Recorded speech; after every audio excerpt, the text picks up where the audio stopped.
bonjour, je me présente, Mario Ouellette. Et moi, Jeanne Thibault. On est les représentants des coordonnateurs du projet des éclaireurs pour le Saguenay-Lac-Saint-Jean. Donc, si vous écoutez la vidéo en ce moment même, c'est que vous avez un intérêt soit à découvrir qu'est-ce que c'est le projet des éclaireurs ou encore que vous connaissez déjà le projet et que vous désirez vous y impliquer. Les éclaireurs, c'est un projet gouvernemental qui a été implanté dans toutes les régions du Québec. La mise en œuvre varie selon la réalité de chaque région, selon les couleurs de chaque réseau, selon les couleurs de notre territoire également. Donc, l'idée, c'est vraiment de s'approprier le projet et d'y donner des couleurs locales pour vraiment tenter une vision plus large du rétablissement de la population québécoise et de la population régionale. Dans le fond, le but du projet des éclaireurs, c'est de favoriser le rétablissement psychosocial de l'ensemble de la population du Saguenay-Lac-Saint-Jean dans un contexte de pandémie et de post-pandémie.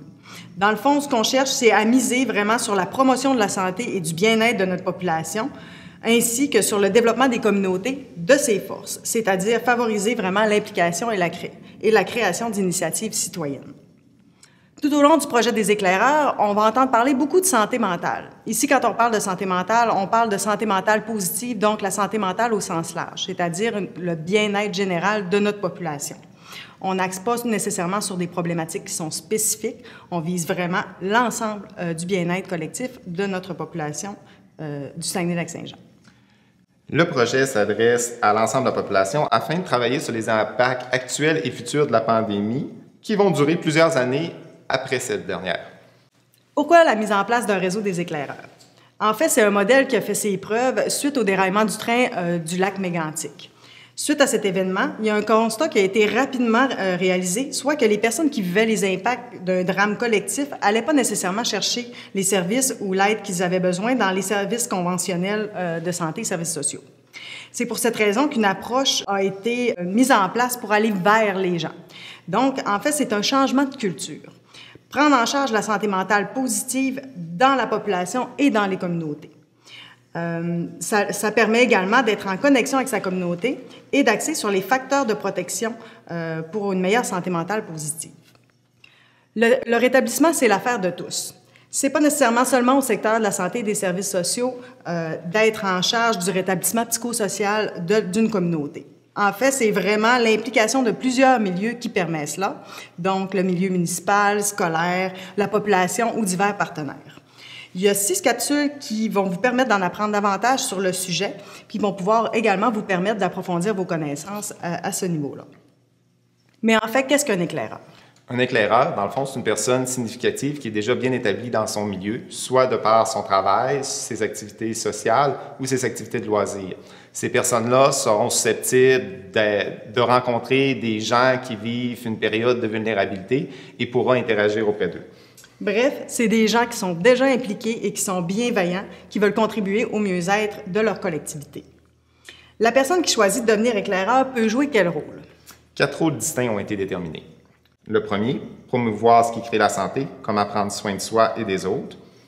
Le deuxième, être porteur d'initiatives dans la communauté. Le troisième, effectuer de la vigie communautaire.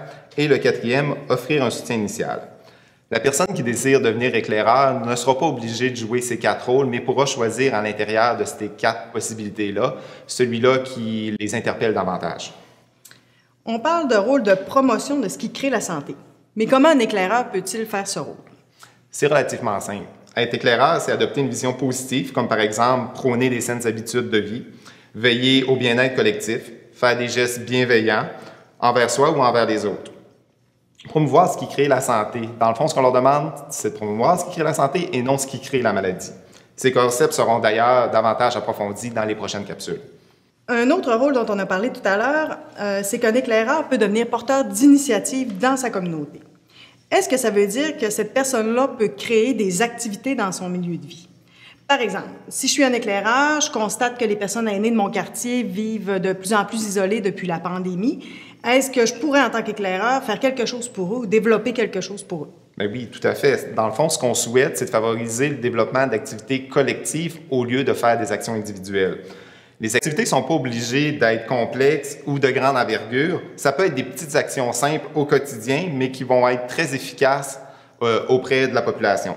Exemple, que ce soit un club de marche pour briser l'isolement ou d'organiser une fête de quartier pour rencontrer les gens et aussi mieux connaître son milieu.